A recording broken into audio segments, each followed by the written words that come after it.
दिल्ली शहर में परमात्मा के मूल ज्ञान का प्रचार हो रहा है, तो सबसे पहले मालिक के नाम पे जयकारा लगाएंगे, उसके बाद सत्संग शुरू करेंगे। बोलिए सतगुरु बंदी छोड़ कबीर साहिब की, परम पिता परमात्मा की, सभी संतों की, सभी भक्तों की, आज के आनंद की, सकल हंस को बंदगी, साहिब बंदगी सतनाम। तो बड़े भाग हैं उन जीवों के जो आज इस मूल ज्ञान को सुनने के लिए अपने घर से बाहर निकले और आज यहां दिल्ली में सब एकत्रित हुए। बहुत बड़े भाग होते हैं उन जीवों के जो इस मूल ज्ञान को सुन पाते हैं, क्योंकि इस ज्ञान को सुनना भी बहुत दुर्लभ बोला गया है। युगों युग पलट जाते हैं तब भी ये ज्ञान सुनने को नहीं मिलता। सोचो, सारी उम्र आपको संतों के बीच रहने का मौका भी मिला, लेकिन ये मूल ज्ञान आपको सुनने को नहीं मिला। अगर ये मूल ज्ञान सुनने को मिला होता तो आप आज यहां ना बैठे होते, तो अन्य संतों के पास ही रह जाते। लेकिन इस ज्ञान का समय निर्धारित है। जैसे सतयुग द्वापर त्रेता के बाद कलयुग निर्धारित है, ऐसे ही कलयुग में कबीर साहब का सबसे बड़ा पंथ चलना निर्धारित है।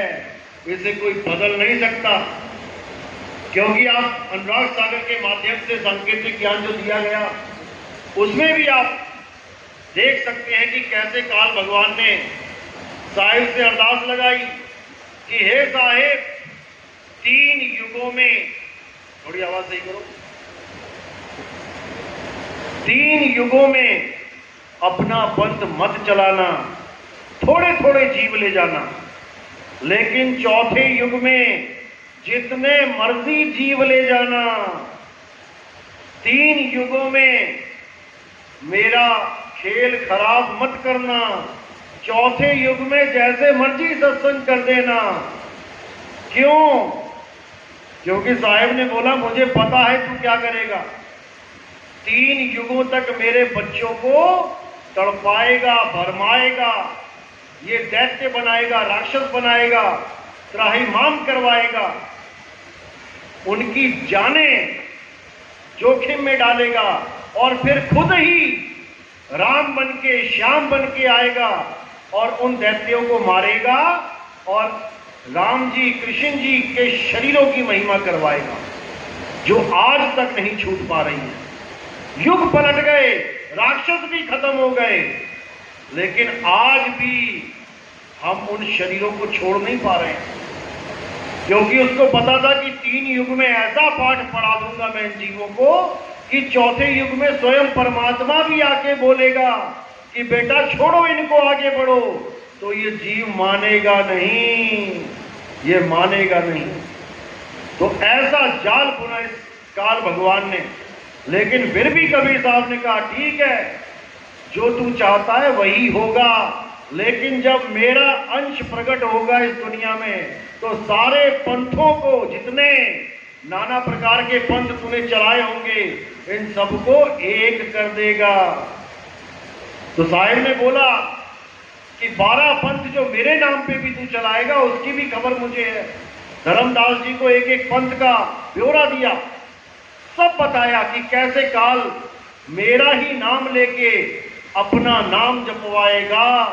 लेकिन धर्मदास घबराने की जरूरत नहीं है, हमारा भी पंथ चलेगा। तो कहते हैं 12 पंथ काल फुरमाना, भूले जीव न जाए ठिकाना। तो कहते हैं 13वें पंथ हम ही चले आए और सब पंथ मेट के एक पंथ चलाएं। यानी जब मेरा पंथ चलेगा तो नाना प्रकार के जितने भी पंथापंथी सारे विश्व में जितने भी चल रहे होंगे, उनके जीव इस ज्ञान को सुन के एक झंडे के नीचे आ जाएंगे। वो रुक नहीं सकेंगे, क्योंकि असल में वो मालिक के ही अंश हैं। लेकिन गलती से, धोखे से इन गुरुआ लोगों ने उन्हें काल की भक्ति करने में लगा दिया है, और ये समझ ही नहीं पा रहा है जीव कि काल क्या है और अकाल क्या है। नहीं तो कोई भी नहीं चाहता काल की भक्ति करना, लेकिन इन लोगों ने काल को ही परमात्मा बना के पेश कर दिया। जीव करे तो करे क्या, कुछ नहीं कर सकता। लेकिन जैसे रात होने के बाद सुबह होना निश्चित है, ऐसे ही अज्ञानियों के जो पंथ चल रहे हैं, इन पंथों के बाद सतपंथ का उजागर होना भी निश्चित है। इसको कोई टाल नहीं सकता। इसीलिए कबीर साहब ने बिल्कुल स्पष्ट बोल रखा है कि एक ऐसा पंथ चलेगा जो बड़े गुप्त तरीके से चलाया जाएगा, लेकिन जब सही समय आएगा तो वो ऐसा प्रकट होगा कि सारे संसार को एक कर देगा। जिसके लिए बोला कि 12वें पंथ प्रकट होय उजियारा, 13वें पंथ मिटे सकल अंधियारा। सारे अज्ञान को खत्म कर दिया जाएगा। जितना भी ये थोथा ज्ञान है, जितना भी ये अज्ञान है, इस सबको खत्म कर दिया जाएगा और केवल सत्य का ज्ञान करवाया जाएगा।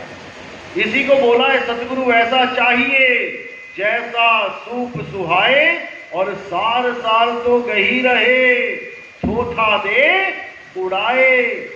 इस थोथे को उड़ा दिया जाएगा। तो थोथा क्या है? जब तक हमें ये समझ में नहीं आया कि थोथा क्या है, तब तक हम थोथे को ही सार मान के बैठे रहेंगे। जब तक हमें ये नहीं पता लगा कि कांच में और हीरे में फर्क क्या होता है, जब तक कोई भी हमें हीरे की जगह कांच चलाता रहेगा और हम उसे हीरा मान बैठेंगे। तो कहते हैं जब घन की चोट पड़ती है तो कांच चकनाचूर हो जाता है, लेकिन जो हीरा होता है वो अपनी जगह अटल रहता है, वो टूटता नहीं है। इसी प्रकार जो कबीर साहब का मूल ज्ञान है, जब वो आता है तो सारे ज्ञान कांच की तरह टूट जाते हैं।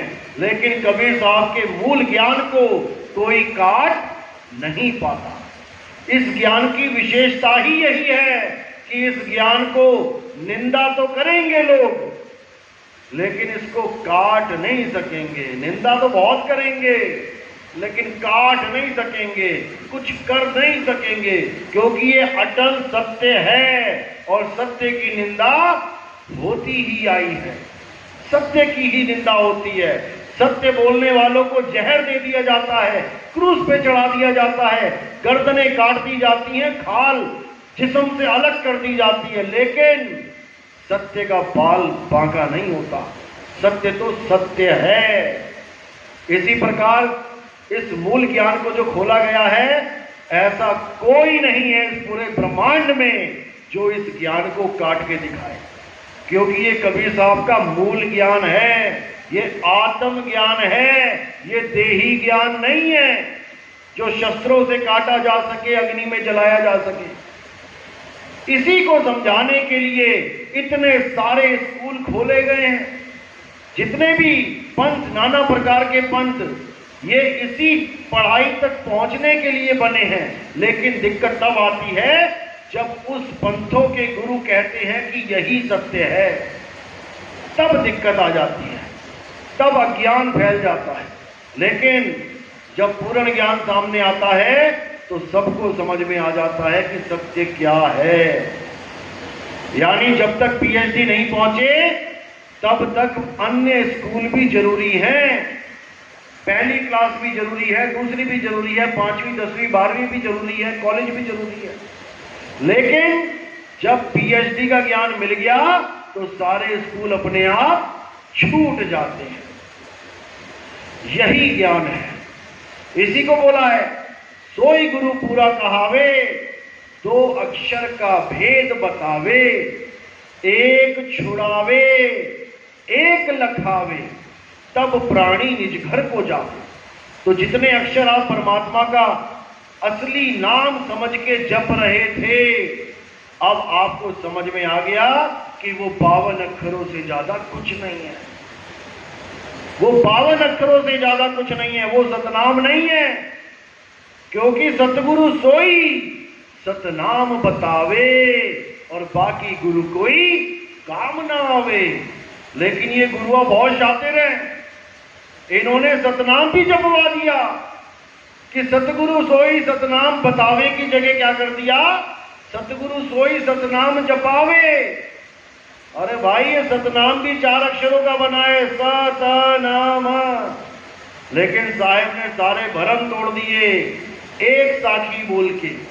साहिब क्या कहते हैं, अरे सत्य नाम कोई नाम नहीं, यह है आपन रूप, और जो जाने इस भेद को पावे आप स्वरूप। सत्य नाम कोई नाम नहीं है कि तुम तोते की तरह रटो उसे, सतनाम सतनाम सतनाम। सत्य नाम हमारा आत्म स्वरूप है, जिसका कभी नाश नहीं होता। और हमारा जो देही स्वरूप है ये कभी रहता भी नहीं है, इसका सदा नाश होना ही होना है। यही अर्जुन को समझाया गया, कृष्ण जी ने समझाया, नैनम छिंदंती शस्त्राणी नैनम दहती पावका न चैनम क्लेदंतापो न शोषति मारुता। कि हे अर्जुन, इस आत्मा को ना तो कोई शस्त्र काट सकता है, ना अग्नि जला सकती है, ना वायु सुखा सकती है, ना जल भिगो सकता है। अगर इस पूरी दुनिया में कुछ पूजनीय है तो वो केवल आत्मदेव है। यही गुरु ग्रंथ साहब में लिखा है, आत्मदेव पूजिए गुरु के पाए सुहाए। कि अगर पूजा करनी है तो केवल आत्मदेव की पूजा करो। लेकिन हम किसकी कर रहे हैं? जिसको शस्त्र काट सकता है, जिसको अग्नि जला सकती है, जिसको वायु सुखा सकती है, जिसको जल भिगो सकता है, हम उसकी पूजा में लग गए। जो कृष्ण जी बोल बोल के नहीं थके कि हे अर्जुन, तू और मैं ये शरीर नहीं है। हमने उन्हीं को शरीर बना के उन्हीं की पूजा में सारा जीवन लगा दिया। कितनी पुश्तें निकल गई उसी असत्य की पूजा करते हुए। हे अर्जुन, तत्व ज्ञानियों ने 2 प्रकार के तत्वों का जिक्र किया है, एक असत्य और एक सत्य। असत्य तो इन शरीरों को मानो और सत्य केवल एक अविनाशी आत्मा को जानो। वही एक अविनाशी आत्मा सत्य है, उसके अलावा सब थोथा ज्ञान है। तो आज तक हम क्या पकड़ते रहे? थोथा। अब क्या पकड़ना है? सत्य को पकड़ना है। तभी आप सत्संगी कहलाओगे, नहीं तो असत्य संगी कहलाओगे। तो इन्हीं 2 अक्षरों की बात गुरु ग्रंथ साहब में कबीर साहब ने फिर बोला, कहे कबीर अक्षर 2 भाग, होगा खत्म तो लेगा राख। कि अगर तुम्हारा गुरु, तुम्हारा खत्म अगर पूर्ण विवेकी है तो वो तुम्हें 2 अक्षरों का भेद बता देगा, उसमें से नकली वाले को छुड़ा देगा और असली वाले को पकड़ा देगा। तब तुम्हारा ये जन्म मरण से पीछा छूटेगा। वो अल्लाह अल्लाह के नाम को छुड़वा देगा और साक्षात अल्लाह का भेद बता देगा कि वो अल्लाह है कहां। वो राम राम छुड़वा देगा और साक्षात रमता राम का भेद बता देगा कि वो रमता राम है कहां। वो वाहेगुरु वाहेगुरु छुड़वा देगा और वाहेगुरु का भेद बता देगा कि वाहेगुरु है कहां। तो कहां है वो को कहां ढूंढे रे बंदे, मैं तो तेरे पास में। जो वस्तु मेरे पास पड़ी है उसका ज्ञान लेने के लिए मैं गुरु के पास गया। गुरु ने मुझे वस्तु का तो लखाव कराया नहीं, उठा के वस्तु के नाम पकड़ा दिए।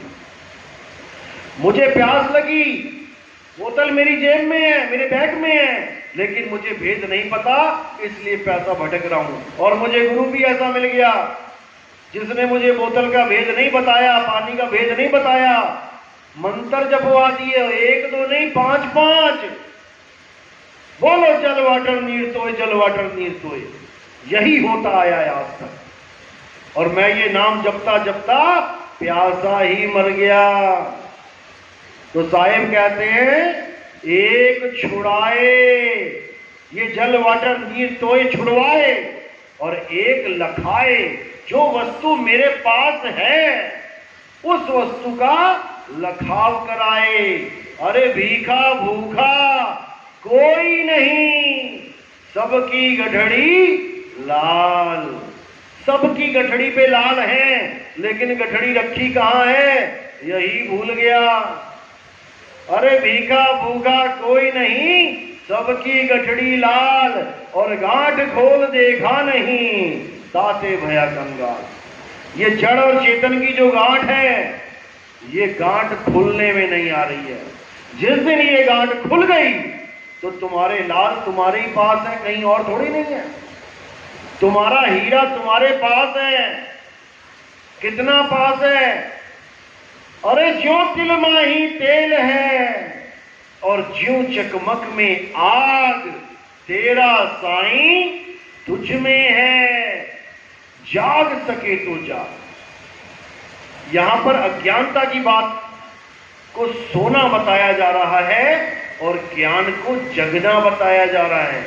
जाग सके तो जाग, क्योंकि अज्ञानता की नींद में ही ये सारे जितना भी अज्ञान है इसका पसारा हो रहा है। जिस दिन ज्ञान जाग गया उस दिन अज्ञान तो यहां रहेगा नहीं।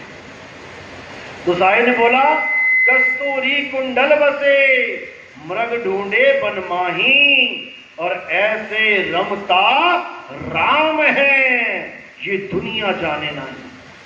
वो रमता राम हम सब में रमण कर रहा है, रमा हुआ है वो, लेकिन हम उसी को ढूंढने के लिए कहां भटक रहे हैं। अरे आत्मज्ञान बिना नर भटके, कभी काबा और कभी काशी। मुसलमान काबा भाग रहे हैं और हिंदू काशी को भाग रहे हैं। जैसे ये पंखा करंट को ढूंढने के लिए कहां जाए, अरे पंखा चल रहा है तो करंट यही है, लेकिन हमें समझ में नहीं आ रहा है। दिक्कत ये है। तो इसीलिए जब तक हमारी वस्तु हमें ना मिल गई तब तक हम जन्मों जन्मों से प्यासे थे, प्यासे रहेंगे। इसीलिए मीराबाई ने बोला पायो मैं नाम रतन, धन पायो। रतन पायो मैंने, रतन का नाम नहीं पायो कि पैसे दे गए, जोहरी को पैसे दे दिए सुनार को, और घर आके मंत्र जप रहे हो हीरा हीरा हीरा, एक दिन अंगूठी आ जाएगी उंगली में। ऐसे नहीं आएगी। पैसा दिया है, हीरा लेना है। तो कह रही है पायो मैं नाम रतन धन पायो, वस्तु अमोलक दी मेरे सतगुरु। वस्तु के नाम नहीं दिए, वस्तु अमोलक दी मेरे सतगुरु, और कृपा कर अपनायो, पायो मैं नाम रतन धन पायो। कौन सी वस्तु दी गुरु जी ने? जेब में से निकाल के दी क्या? अरे वस्तु तुम्हारे पास है। वस्तु कहीं ढूंढे कहीं, कैसे लागे हाथ, और गुप्त वस्तु तब मिले जब भेदी लीजे साथ। अरे भेदी लीना साथ में, दीनी वस्तु लखाए, और कोटि जन्म का पंथ था, पल में पहुंचा जाए। अब इस वाणी का मिसयूज करने वाले क्या कहते हैं? पल में पहुंचा जाए। अरे नितिन दास तो नाम देता है, उसमें तो बड़ा टाइम लगता है, आओ मेरे पास आ जाओ, पल में देंगे लखा। और जब वहां जाते हो फिर क्या बोलते हैं? अभी तुम शुद्ध नहीं हो, तुम्हें शुद्ध करना पड़ेगा, 5-7 साल लगेंगे उसको। तो ऐसे भी बैठे हुए हैं। जबकि वाणी क्या कह रही है? वाणी कह रही है कोटि जन्म का पंथ था, यानी करोड़ों जन्म बीत जाते ढूंढते ढूंढते, लेकिन तुम्हें भेद नहीं पता कि कहां ढूंढूं, इसलिए तुम सारा समय बर्बाद कर देते। लेकिन अब ऐसा गुरु मिल गया जिसने तुम्हें वस्तु का ज्ञान करवा दिया, वस्तु है कहां। इसका मतलब ये नहीं कि वस्तु तुम्हारे हाथ में पकड़ा दी, तुम्हारी सूरत को उस वस्तु का भेद बता दिया, ज्ञान बता दिया कहां है। अब तुमने क्या करना है, अब तुमने सिमरन करना है। ये लोग सिमरन को गायब करवा देते हैं कि सिमरन तो करना ही नहीं है। कबीर साहब कहते हैं, अरे राम सिमर पछताएगा मन, राम सिमर पछताएगा। लेकिन उठा के राम का जाप करवा दिया। राम एक वस्तु है, और वो वस्तु क्या है, आत्म राम। आत्म राम, जिसको परमात्म राम भी कह देते हैं, वो वस्तु है। और उस वस्तु का सिमरन कौन करेगा, जीव राम। जीव करेगा आत्म राम का सिमरन, तब वो परम अवस्था को पहुंचेगा जाके। तो कहते हैं, कोटि तो ब्रह्मा भय और कोटि भय ईश, साहिब तेरी बंदगी से जीव बने जगदीश। जब तक कोई गुरु ये बोल रहा है कि मैं तुम्हें परमात्मा लखा दूंगा, यानी दिखा दूंगा, तुम्हारे सामने खड़ा कर दूंगा, तब तक समझ जाना कि वो तुम्हें जीव से पीव कर ही नहीं सकता। वो तुम्हें जीव ही बना रहने देगा और तुम किसी और पीव की आस में जन्म बर्बाद कर जाओगे। जब तुम डॉक्टरी करने जाते हो तो डॉक्टर क्या कहता है, जो पढ़ाई करवा रहा है टीचर, कि मैं तुम्हारे साथ एक डॉक्टर भेज दूंगा, जब कोई पेशेंट आएगा तो वो देखेगा उसे। डॉक्टर ही बना दिए जाओगे, तुम ही डॉक्टर बन जाओगे। जो आज तुम एक पेशेंट नहीं देख सकते, कल को हजारों पेशेंट तुम ही देख लोगे। इसीलिए बोला कि साहिब तेरी बंदगी से जीव बने जगदीश। जितने भी ये लोग भ्रमित करने वाले हैं कि परमात्मा का लखाव कराना यानी परमात्मा को दिखा देना, जब तक तुम देख रहे हो तुम दृष्टा हो, और जब तक कुछ दिख रहा है वो दृश्य है। दृश्य और दृष्टा ये दोनों अज्ञान है। तुमने खुद को जान लेना है, खुद को जानना है, ना कि किसी और को देखना है। जब तक ये बात तुम्हें नहीं समझ में आई, मुक्ति तो नहीं हो सकती। खुद को जानना ही खुदा हो जाना है। खुदा कहीं तुमसे जुदा नहीं है कि तुम खुदा को सातवें आसमान पे ढूंढो। सातवां आसमान कहाँ है? जब भेद समझ में आएगा तो खुद ही खुदा मिल जाएगा।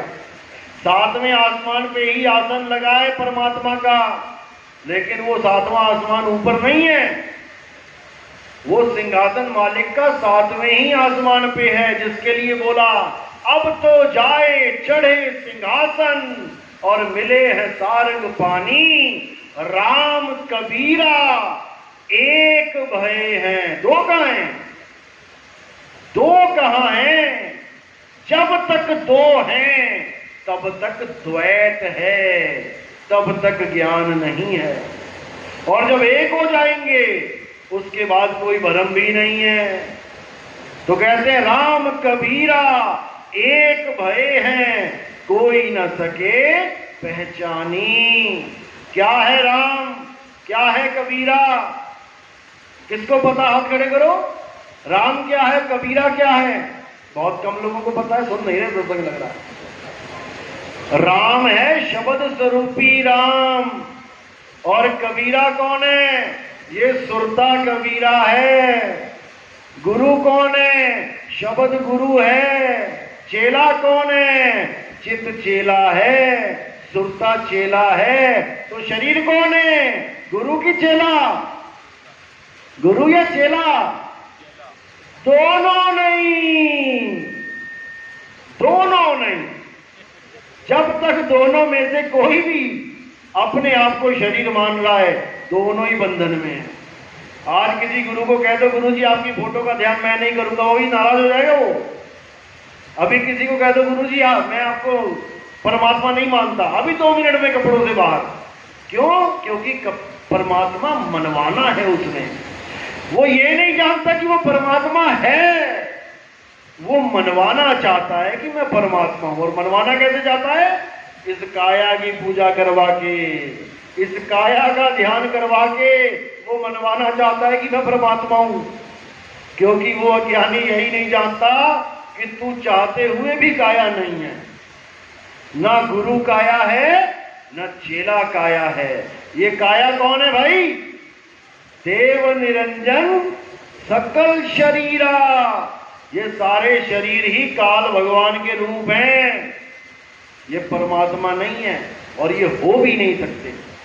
अर्जुन को क्या रूप दिखाया कृष्ण जी ने गीता में? जब विराट रूप दिखाया तो क्या दिखाया? दुनिया भर के आदमी दिखा दिए, नाना प्रकार के डरावने आदमी, जिन्होंने जब मुंह खोला तो सारी दुनिया उड़ उड़ के उनके मुंह में जाने लगी और वो उनके सिरों को चूरा बनाने लगा। ये परमात्मा के लक्षण है क्या? कितने लोगों को खाता है परमात्मा रोज? उसने तो एक भी ना छोड़ा। तो वहां पे उन्होंने पूछा कि महाराज ये आप कौन हो? तब क्या बोला कृष्ण जी ने? ये सारी दुनिया को पैदा करने वाला और नाश करने वाला काल मैं हूं। अब उन्होंने ये नहीं बोला कि मैं ही काल हूं, उन्होंने कुछ दिखाया और तब बोला कि मैं काल हूं। क्या दिखाया? शरीर दिखाए। अब शरीर दिखाए तो काल कौन हुआ? शरीर काल हुआ। और जब ज्ञान दे रहे थे तो किसका ज्ञान दे रहे थे? आत्मा का। तो लोगों ने कृष्ण जी को क्या समझ लिया? शरीर। और किसकी पूजा होने लग गई? काल की पूजा होने लग गई। इसलिए कबीर साहब ने बोला, जो भक्षक तहां ध्यान लगाई और जो रक्षक वहां चीन न पाई। जो उसकी आंखों के सामने सबको खा रहा है, अब वो तो इंसानों को खा रहा है, भगवान इंसानों को खा रहा है। और उनके भगत क्या कह रहे हैं? हम लहसुन प्याज नहीं खाते। उनका भगवान आदमियों को खा रहा है और भगत अपने आप को कह रहे हैं हम तो सात्विक हैं, हम लहसुन प्याज नहीं खाते। फिर तुम्हारा भगवान तमोगुणी हो गया। फिर तुम्हारा भगवान तमोगुणी हो गया, इंसान को खा रहा। भैया उसको ज्ञान दो। फिर तुम दुनिया को ज्ञान दे रहे हो कि लहसुन प्याज नहीं खाना है। ऐसा हाल हो गया इन जीवों का, केवल अज्ञानता के कारण। लेकिन साहिब क्या कह रहे हैं कि जब ज्ञान गुरु प्रकट होगा तो ये जितना भी अज्ञान इस संसार में फैल रहा है, इस सबको छू मंत्र कर दिया जाएगा। जैसे सूरज के आने पे, जब सूरज आता है तो अंधकार को कहां ट्रालियां लेके आते हैं कि ढोने के लिए, फेंकने के लिए कहीं और, वो अपने आप ही गायब हो जाता है। इसीलिए बोला कि 12वें पंथ प्रकट होए उजियारा। 12वां पंथ कौन सा है? गरीबदास जी का 12वां पंथ है। उसमें एक हंस मुनि काल का दूत आएगा। किसको पता? हाथ खड़े करो। जो हंस मुनि काल का दूत आएगा वो बातें तो हंसों वाली करेगा, लेकिन काम सारे मुनियों वाले कर देगा। इसलिए उसको जोड़ा बना दिया हंस और मुनि। तो वो कौन है? जो महाराज जी जेल में बैठे हुए हैं। लेकिन उनका भी शुक्राना है कि उन्होंने इतना बड़ा अच्छा कबीर साहब का प्रचार किया कि कबीर साहब के बच्चों को उन्होंने जगाया। बस वहां तक जगाया कि हु इज कबीर, कबीर कौन है? कबीर भगवान है, बस। लेकिन व्हाट इज कबीर, कबीर है क्या, ये वो नहीं जान पाए। अब साहिब खुद अपनी वाणी में बता रहे हैं कि कबीर है क्या। समझ लो, अरे कक्का केवल नाम है, पप्पा ब्रह्म शरीर और रारा सब में रम रहा। उनके वाला कबीर कहां बैठा है? सतलोक में। और कबीर साहब वाला कबीर कहां बैठा है? रर्रा सब में रम रहा, वाको नाम कबीर। ये फर्क है 12वें पंथ में और 13वें पंथ में। 12 के बाद कॉलेज शुरू होता है। 12 में क्या होता है? किताबें लदी होती हैं बस्ते में 20-20। और कॉलेज में क्या होता है? हाथ में एक रजिस्टर। तो थोथा जितना भी उठा रखा था कहां गया वो? 12वीं की किताबें कहां जाती हैं? रद्दी में। और हाथ में रह जाता है एक रजिस्टर। उसी पे सारे सब्जेक्ट चलते हैं, उसी में सारा कुछ आ जाता है। तो इसी प्रकार ये जो 13वां पंथ है, असल में ये 13 यानी परमात्मा का पंथ है, जिसमें सारा थोथा ज्ञान धो दिया जाता है और केवल एक सार ज्ञान सामने रखा जाता है। और इसको ग्रहण कौन करते हैं? हिंदू या मुसलमान, सिख या ईसाई? कौन ग्रहण करते हैं? विवेकी। हिंदू मुस्लिम सिख ईसाई का झगड़ा नहीं है, वो बीच में मुसलमान भाई बैठा है हमारा एक टोपी लगा के, और यहां पे सरदार जी भी बैठे हैं सिख धर्म वाले। हिंदू तो सारे ही होंगे। तो यहां पर धर्म वाला चक्कर नहीं है कोई। धर्म का मतलब है धारण करना। क्या धारण करना? अपने गुण को धारण करना। जैसे अग्नि जलाती है, वो उसका गुण है, वो नहीं देखती कि हिंदू को जलाऊंगी मुसलमान को। पानी सबका गला गीला करता है, वो नहीं देखता मैं हिंदू का करूं कि मुसलमान का। वायु सबको प्राण शक्ति दे रही है, वो नहीं देखती कि हिंदू ने खींची कि मुसलमान ने खींची। इसी प्रकार जो सत्य ज्ञान है, वो ये नहीं देखता कि हिंदू है कि मुसलमान है। सत्य तो सत्य है और सत्य सबका है, हम सबका है। सत्य का कोई कॉपीराइट लेके नहीं बैठा है कि हमारे पास सत्य है। सत्य सबके पास है, लेकिन सत्य का ज्ञान ना होने के कारण अज्ञान में पूरा जीवन बिता देता है। तो इसी को कबीर साहब ने हर जगह समझाया, लेकिन ये जीव समझ नहीं पाया। कहते आदि नाम हम बात सुनाया और मूर्ख जीव समझ नहीं पाया। आदि नाम 52 अक्षरों में नहीं आता है।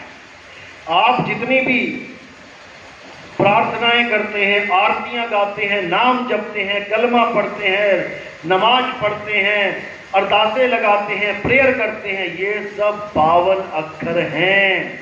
तुमने अपने मन मुताबिक उन अक्षरों को आगे पीछे जोड़ के अपना अपना काम चला रखा है। इसीलिए कबीर साहब को कहना पड़ा, अरे 52 अक्षर जोड़े आज, सकिया न अक्षर एक पहचान। उस एक अक्षर को कोई नहीं समझ पाया जो अविनाशी आत्मदेव है, और इन 52 अक्षरों को पकड़ के बैठ गए। अब 52 अक्षर को पकड़ के बैठे तब भी समझ में आता है। अब झगड़ा करने लगे, मेरा अल्लाह बड़ा, मेरा वाहिगुरु बड़ा, मेरा राम बड़ा, जबकि केवल 52 अक्षरी नाम है, पल्ले कुछ नहीं है। वो परमात्मा एक ही है, उसके अनंतों नाम इंसान ने रखे हैं। जिस दिन इंसान को ये बात समझ में आ गई कि ये सब मैंने रखे हैं और जो मैंने बनाए हैं वो सब नकली माल है, उस दिन आदमी सत्य की तरफ दौड़ पड़ेगा। तो गुरु ग्रंथ साहब में भी यही बोला गया, कृत्रिम नाम कथे तेरे जीवा, और सत्य नाम तेरा परा पुरबला। वो 52 अक्षरों से परे है, वो जीव से परे है। अरे 52 अक्षर जीव आधारा, आदि अक्षर जीभ्या से न्यारा। वाही को सत सिमरण कहिए, और सिमर सिमर नर उतरो पारा। अगर पार उतरना है तो सबसे पहले अपने दुश्मन को जान लो। कौन है तुम्हारा दुश्मन? ये दोस्त भी है जब तक सत्संग चल रहा है 52 अक्षरों में, लेकिन जब तुम इसको परमात्मा के लिए यूज करने लग जाते हो तब यही दुश्मन बन जाता है। तो इसी को छुड़वाना है। नानक साहब कहते हैं, जे तू पढ़िया पंडित बिन 2 अक्षर 2 नामा। अगर 2 अक्षर के बिना पंडित जी तूने कितने अक्षर पढ़ लिए, कितनी गीता महाभारत रट ली, तेरा कल्याण नहीं हो पाएगा। प्रणवत नानक एक लंगाए, जे कर सच समावा। जे तू पढ़िया पंडित बिन 2 अक्षर 2 नामा। 2 अक्षर कौन से? एक 52 अक्षर और एक आदि अक्षर। 2 नाम कौन से? एक कृत्रिम नाम और एक सतनाम। जब सतनाम मिल जाएगा तो कृत्रिम नाम अपने आप छूट जाएंगे। इसी को बोला, एक लगाए एक छुड़ाए, तब प्राणी निज घर को जाए। तो निज घर कहां है? निज घर है काया से बाहर, काया के अंदर नहीं है। तोता पिंजड़े में फंसा है तो उसका आसमान कहाँ है? पिंजड़े के अंदर कि बाहर? बाहर है। पिंजड़े के अंदर तो वो कैदी कहला रहा है। लेकिन इन गुरुआ लोगों ने परमात्मा को भी कैदी बना दिया कि तू भी कैद में, तेरा परमात्मा भी कैद में, मिली जाओ हूं आपस में, ढूंढते रहो एक दूसरे को। बिल्कुल गलत ज्ञान है। कैद में जीव है, और कैद कौन सी है? लोहे की कैद नहीं है, ये चमड़े की कैद है। 5, 25, 3 का पिंजड़ा वाह में तुमको राखे हो, और तुमको बिसर गई सुध घर की ये महिमा अपनी भागे हो। अपनी महिमा गवा रहा है, अपनी पूजा करवा रहा है। किस रूप में? किस रूप में? ज्योत स्वरूप में। इस काया के अंदर जो परमात्मा बना बैठा है वो यहां बैठा है, और यहीं पे सारे जपी तपी सन्यासी जोगी पंडित ज्ञानी सब यही ध्यान लगा के बैठे हैं। लेकिन कबीर साहब ने इसका खंडन कर दिया।